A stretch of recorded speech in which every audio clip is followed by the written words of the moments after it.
हर माँ बाप का सपना होता है कि उनके बच्चे खूब पढ़े लिखें, अच्छे नौकरी पाएं। आदित्य ने बीए पास करने के साथ नौकरी भी ढूंढ ली ताकि वह अपनी आगे की पढ़ाई का खर्चा खुद उठा सके। उसकी बहन रीमा ने इस साल इंटर की परीक्षा दी थी। दोनों की आयु में 3 वर्ष का अंतर था। रीमा 19 की हुई थी और आदित्य 22 का हुआ था। माँ हमेशा से सोचती आई थी कि बेटे की शादी से पहले बेटी के हाथ पीले कर दें तो अच्छा है। माँ की यह इच्छा जानने पर आदित्य ने माँ को समझाया कि आजकल के समय में लड़की का पढ़ना उतना ही जरूरी है जितना लड़के का। सच तो यह है कि आजकल के लड़के पढ़ी लिखी और नौकरी करती लड़की से शादी करना चाहते हैं। उसने समझाया, मैं अभी जो कमाता हूँ वह मेरी और रीमा की आगे की पढ़ाई के लिए काफ़ी है। आप अभी रीमा की शादी की चिंता न करें। आदित्य ने रीमा को कॉलेज में दाखिला दिलवाया और पढ़ाई में भी उसकी मदद करता रहा। कठिनाई केवल एक बात की थी और वह थी रीमा का जिद्दी स्वभाव। बचपन में तो ठीक था, भाई उसकी हर बात मानता था, पर अब बड़ी होने पर माँ को उसके जिद्दी होना ठीक नहीं लगता, क्योंकि वह हर बात हर काम अपनी मर्जी अपने ढंग से करना चाहती थी। पढ़ाई और नौकरी के चलते अब आदित्य ने बहुत अच्छी नौकरी ढूंढ ली थी। रीमा का कॉलेज खत्म होते ही उसने अपनी जान पहचान से रीमा की नौकरी का जुगाड़ कर दिया था। माँ ने जब दोबारा रीमा की शादी की बात शुरू की तो आदित्य ने आश्वासन दिया कि अभी उसे नौकरी शुरू करने दें और वह अवश्य रीमा के लिए योग्य वर ढूंढने का प्रयास करेगा। इसके साथ ही उसने माँ को बताया कि वह अपने ऑफिस की एक लड़की को पसंद करता है और उससे जल्दी शादी भी करना चाहता है, क्योंकि उसके माता पिता उसके लिए लड़का ढूंढ रहे हैं। माँ यह सब सुनकर घबरा गई कि पति को कैसे यह बात बताई जाए। आज तक उनकी बिरादरी में विवाह माता पिता द्वारा तय किए जा रहे थे। आदित्य ने पिता को सारी बात खुद बताना ठीक समझा। लड़की के पिता को पूरी जानकारी दी, पर यह नहीं बताया कि माँ को सारी बात पता है। पिता खुश हुए पर कहा अपना निर्णय वे कल बताएंगे।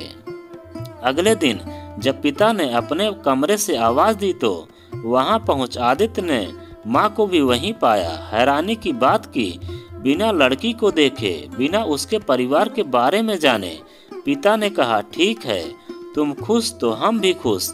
यह बात आदित्य ने बाद में जाने की पिता के जान पहचान के एक ऑफिसर जो उसी के ऑफिस में थे उनसे वे सब जानकारी ले चुके थे।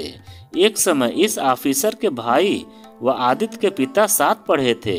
ऑफिसर ने बहाने से लड़की को बुलाया था कुछ काम समझाने के लिए। कुछ देर काम के विषय में बातचीत चलती रही और आदित्य के पिता को लड़की का व्यवहार व विनम्रता भा गई थी।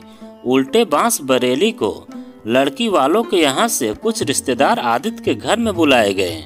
उनकी आवभगत व चाय नाश्ते के साथ रिश्ते की बात पक्की की गई और बहन रीमा ने लड्डुओं के साथ सबका मुंह मीठा कराया। 1 हफ्ते बाद ही दोनों का विवाह हो गया। जोरदार स्वागत के साथ आदित्य व पूनम का गृह प्रवेश हुआ। अगले दिन पूनम के मायके से 2 बड़े सूटकेस लिए उसका मौसेरा भाई आया। सूटकेसों में सास, ससुर, ननद व दामाद के लिए कुछ तोहफे, पूनम के लिए कुछ नए व कुछ पहने हुए कपड़े थे। 1 हफ्ते की छुट्टी लेकर नव दंपति हनीमून के लिए रवाना हुए और वापस आते ही अगले दिन से दोनों काम पर जाने लगे। पूनम को थोड़ा समय तो लगा ससुराल में सबकी दिनचर्या व स्वभाव जानने में, पर अधिक कठिनाई नहीं हुई। शीघ्र ही उसने घर के काम में हाथ बटाना शुरू कर दिया। आदित्य ने मोटरसाइकिल खरीद ली थी। दोनों काम पर साथ जाते और साथ आते थे। आदित्य ने घर में एक बड़ा परिवर्तन महसूस किया जो पूनम के आने से आया। उसके पिता, जो स्वभाव से कम बोलने वाले इंसान थे, अपने बच्चों की जानकारी अक्सर अपनी पत्नी से लेते रहते थे और कुछ काम हो, कुछ चाहिए हो तो माँ का नाम लेकर आवाज़ देते थे। अब कभी कभी पूनम को आवाज़ देकर बता देते थे और पूनम भी झट आई पापा कहकर हाजिर हो जाती थी। आदित्य ने देखा कि पूनम पापा से निसंकोच दफ्तर की बातें करती या उनकी सलाह लेती जैसे सदा से वह इस घर में रही हो या उनकी बेटी ही हो। आदित्य पिता के इतने करीब कभी नहीं आ पाया। सब बातें माँ के द्वारा ही उन तक पहुँचाई जाती थी। पूनम की देखा देखी उसमें भी हिम्मत की पापा के नज़दीक जाने की, बात करने की, और पाया कि वह बहुत ही सरल और प्रिय इंसान है। अब अक्सर उनका मिलजुल कर बैठना होता था। बस एक बदलाव भारी पड़ा। एक दिन जब वे दोनों काम से लौटे तो पाया कि पूनम की साड़ियाँ, कपड़े आदि बिस्तर पर बिखरे पड़े हैं। पूनम कपड़े तह कर वापस अलमारी में रख जब माँ का हाथ बटाने रसोई में आई तो पूछा, माँ आप कुछ ढूंढ रही थी मेरे कमरे में? नहीं तो क्या हुआ? पूनम ने जब बताया तो माँ को समझते देर न लगी कि यह रीमा का काम है। रीमा जब काम से लौटी तो पूनम की साड़ी व ज्वेलरी पहनी थी। माँ ने जब उसे समझाने की कोशिश की तो वह साड़ी बदल ज्वेलरी उतार गुस्से से भाभी के बेड पर पटक आई और कई दिन तक भाई भाभी से नहीं बोली। फिर एक सुबह जब पूनम तैयार होकर साड़ी के साथ मैचिंग नेकलेस ढूंढ रही थी तो देर होने के कारण आदित्य ने शोर मचा दिया और कई बार मोटरसाइकिल का हॉर्न बजा दिया। पूनम जल्दी से पहुंची और देर लगने का कारण बताया।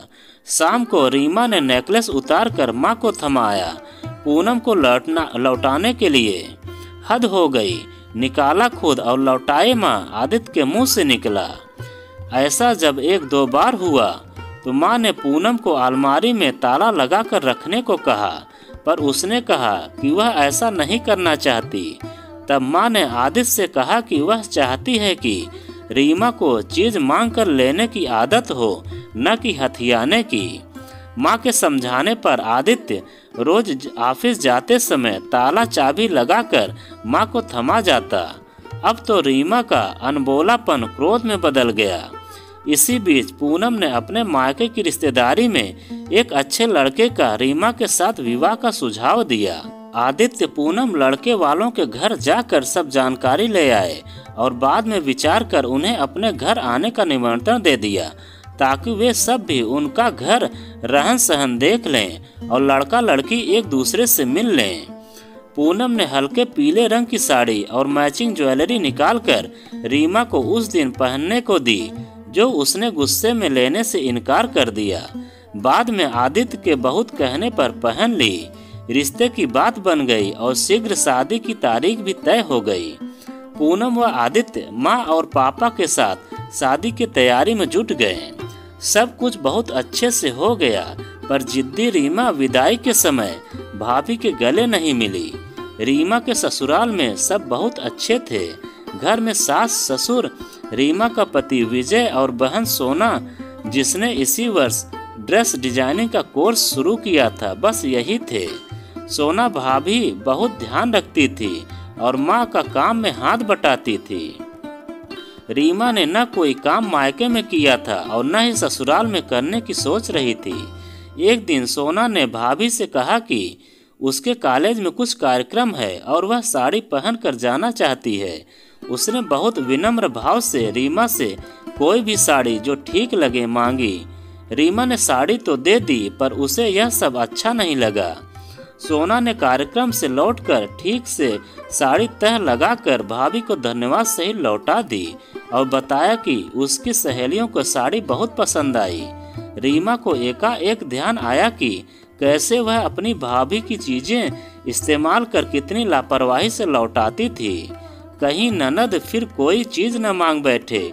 इस इरादे से रीमा ने अलमारी में ताला लगा दिया और चाबी छिपा कर रख ली।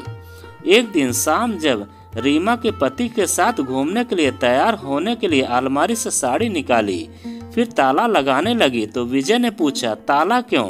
जवाब मिला, वह किसी को अपनी चीजें इस्तेमाल करने के लिए नहीं देना चाहती। विजय ने समझाया, मम्मी उसकी चीजें नहीं लेंगी। रीमा ने कहा, सोना तो मांग लेंगी। अगले हफ्ते रीमा को एक सप्ताह के लिए मायके जाना था। उसने सूटकेस तैयार कर अपनी अलमारी में ताला लगा दिया। सास को यह सब अच्छा नहीं लगा। सब तो घर के ही सदस्य हैं, बाहर का कोई इनके कमरे में नहीं जाता। पर वे चुप ही रहीं। मायके पहुंची तो माँ ने ससुराल का हालचाल पूछा। रीमा ने जब अलमारी में ताला लगाने वाली बात बताई तो माँ ने सिर पकड़ लिया और उसकी मूर्खता पर माँ ने बताया कि यहाँ ताला पूनम नहीं बल्कि माँ के कहने पर उसके भाई आदित्य ने लगाना शुरू किया था और चाबी हमेशा माँ के पास रहती थी। ताला लगाने का कारण रीमा की लापरवाही से भाभी की चीजों का बिना पूछे इस्तेमाल करना और फिर बिगाड़ कर लौटाना था। यह सब उसकी आदतों को सुधारने के लिए किया गया था। वह तो सुधरी नहीं और फिर कितनी बड़ी नादानी कर आई। वह ससुराल में अपनी अलमारी में ताला लगाकर माँ ने समझाया कि चीजों से कहीं ऊपर है एक दूसरे पर विश्वास, प्यार और नम्रता। ससुराल में अपनी जगह बनाने के लिए और प्यार पाने के लिए जरूरी है प्यार व मान देना। रीमा दोपहर तो सोच में डूबी रही, पर शाम को जैसे ही भाई भाभी नौकरी से घर लौटे उसने भाभी को गले लगाया। भाभी ने सोचा शायद काफी दिनों बाद आई है इसलिए ऐसा हुआ, पर वास्तविकता और कुछ थी। रीमा ने देखा यहाँ अलमारी में कोई ताला नहीं लगा हुआ। वह भी शीघ्र ससुराल वापस जाकर ताले को हटाकर मन का ताला खोलना चाहती है ताकि अपनी भूल को सुधार सके, सबकी चहेती बन सके जैसे भाभी है यहाँ। एक हफ्ता मायके में रह उसने बारीकी से हर बात को देखा, समझा और जाना कि शादी के बाद ससुराल में सुख पाने का मूल मंत्र है सबको अपना समझना, बड़ों को आदर और मान देना और जिम्मेदारियों को सहर्ष निभाना। इतना कठिन तो नहीं है यह सब। कितनी सहजता है भाभी की अपने ससुराल में, जैसे वह सबकी और सबके उसके हैं। माँ के घुटनों में दर्द रहने लगा था। रीमा ने देखा कि भाभी ने सब काम संभाल लिया था और रात को सोने से पहले रोज वे माँ के घुटनों की मालिश कर देती थी ताकि वे आराम से सो सकें। अब रीमा वही भाभी जिसके लिए उसके मन में इतनी कटुता थी उसकी आदर्श बनती जा रही थी।